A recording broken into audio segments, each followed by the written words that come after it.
All right, in this video today, we are going to be talking about the power of vulnerability to create positive shifts in your marriage.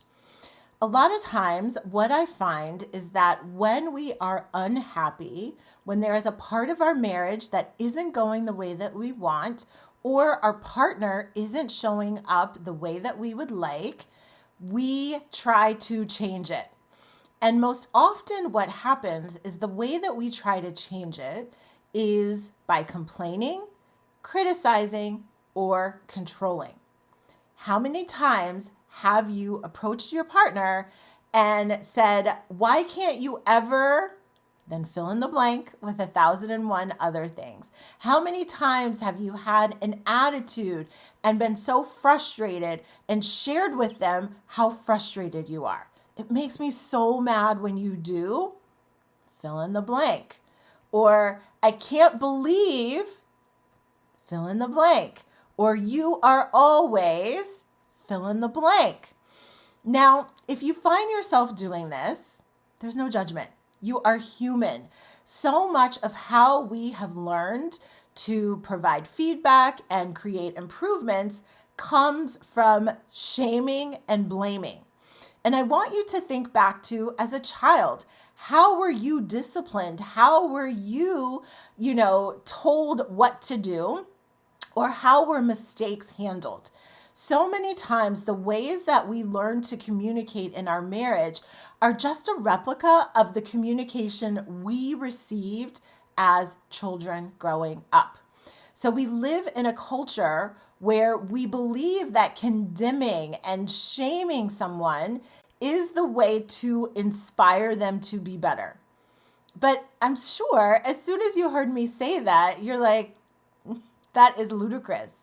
Who is excited about someone constantly telling them what they're doing wrong, how much of a disappointment they are, how unhappy they are with the things happening? It feels very discouraging. It feels very disappointing. And if you've heard from your partner, I can't ever seem to do anything that makes you happy, then you want to take a look at that. Have you been operating from this critical, condemning, and controlling place in order to get them to be better, to get them to be different, to get your marriage to a better place? And what I want to offer you today is I just want to offer you a better way that is, one, going to feel better to you because it is in more with alignment with who you really are.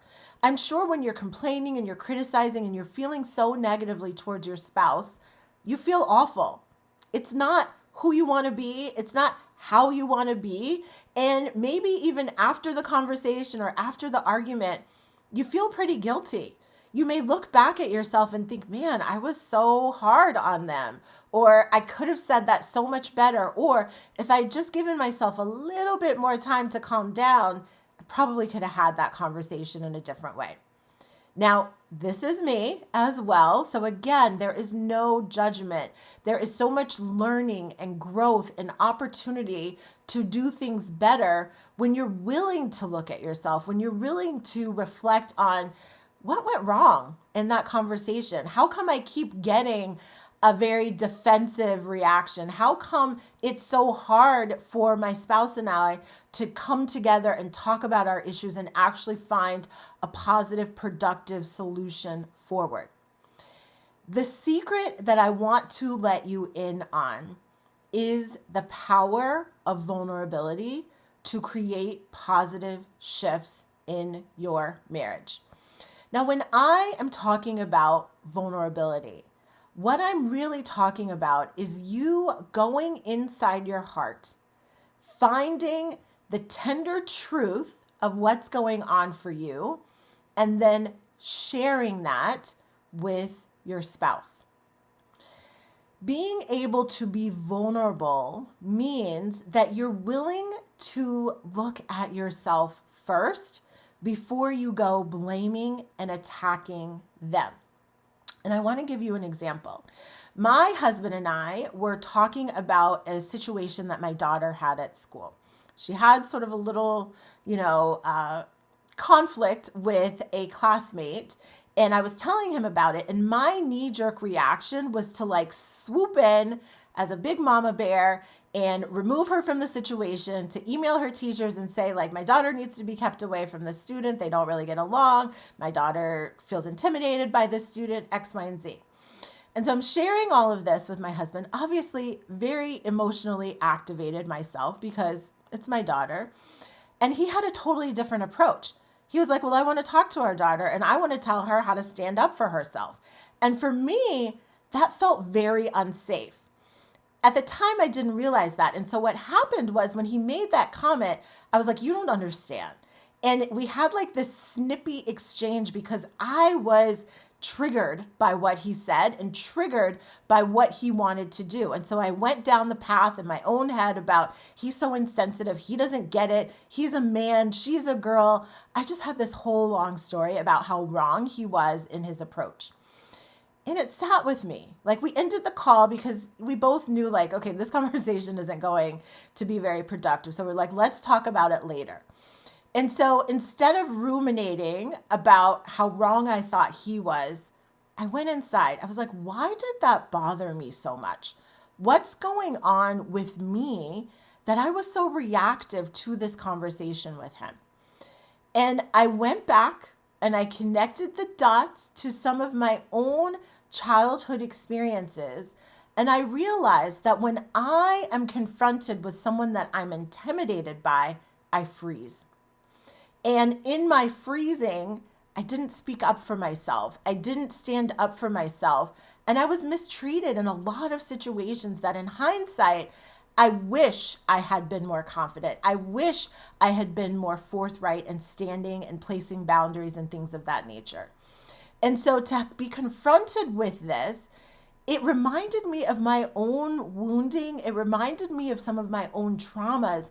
And I was actually reacting to that. And I had a journaling session with myself. I connected with my little inner child. And I offered her the comfort and the reassurance that she needed. And so my husband comes home and I'm in the middle of this journaling exercise. I'm like crying. And he's like, what's wrong? I was like, I'm figuring something out. I'm going to come back to you. And he knows that's my process. So he gave me the space to do that. And then I shared with him what I saw and understood about myself. I shared with him exactly why I reacted the way that I reacted. And he got it. He comforted me. He understood why I felt the way that I felt. He shared with me more about his perspective in a way that I could really understand. And we had a deeply connecting moment. And so I offer that to you because so many times when we're triggered by things our spouse does, we want to ruminate about how wrong they are. But our triggers are beautiful opportunities for us to look inside and to see, where is there healing that I still need? Where is there growth that I still need? Where is there a different perspective that I need to adopt? And when you can go inside and find your own hurt, your own wounding, and then bring that to your partner, you create a heart-to-heart conversation. That is the power of vulnerability. So many times in our marriages, we are wanting to be understood. But in order for your spouse to understand you at the deepest level, you have to dig a little deeper inside yourself. So you want to look inside and you want to bring with them the tender parts of you. You want to bring them that little fragile part of your heart and say, hey, this is actually what I'm upset about. This is actually what I'm needing, and this is why I'm needing it. This is what this experience or this dynamic in our relationship is reminding me of, and I'm scared. I'm worried. I'm fearful. Can we work together to make this part of our relationship better? If that is more the approach that you take, what you will find is that if you have a partner who's able to meet you there, they will meet you there.